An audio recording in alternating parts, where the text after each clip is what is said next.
კანონის შესაბამისად ვერც ერთი ნორმა არ ავალდებულებს, რომ აუცილებლად ჩაბარებული იყოს სისხლის სამართლის სპეციალიზაციით და ეს დაბრკოლებას წარმოადგენდეს, რომ მოსამართლეს არ ჰქონდეს უფლებამოსილება, თუ მან ისე დაბები გაიარა, მათ შორის იუსტიციის უმაღლესი სკოლა დაასრულა, შეფასებები გაიარა, მოხდა მისი დანიშვნა იუსტიციის უმაღლესი სასამართლოდან, რაიმე შეზღუდვა იყოს, რომ ამ ფორმით მას არ ჰქონდეს უფლებამოსილება სისხლის სამართლის სპეციალიზაციასთან დაკავშირებით. სასამართლოს მიაჩნია, რომ ყველა ის საკითხი და არგუმენტი, რაზეც დაცვის მხარე ყურადღება გააჩნია, არ გამომდინარეობს მოქმედი კანონიდან გამომდინარე, შესაბამისად დაცვის მხარის შუამდგომლობა აცილებასთან დაკავშირებით არ უნდა დაკავდეს, აღნიშნული გაჩნდება ცალკე არ საჭიროება შეგვიძლია გაასაჭიროთ შემაჯამებულ გადაწყვეტილებასთან ერთად. ის საფუძვლები, რითიც შეუხარდეთ კანონის ზიას პატიმრობა,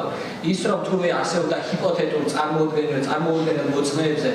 ზემოქმედების საფრთხე, რომლებიც დღეის მდგომარეობით სამში არ არიან, გაიზიარეთ სრულად ყოველგვარი არგუმენტაციის და კონკრეტაციის გარეშე და ასევე ის რომ სრული ყოველგვარი კონკრეტიკისა და არგუმენტაციის გარეშე თქვენ გაიზიარეთ ახალი დანაშაულის საფრთხე, რომელიც ემყარება მხოლოდ და მხოლოდ შაბლონურ ფრაზად იმასთან ქმედების ხასიათთან, ხერხთან დაკავშირებით და ასევე ემყარება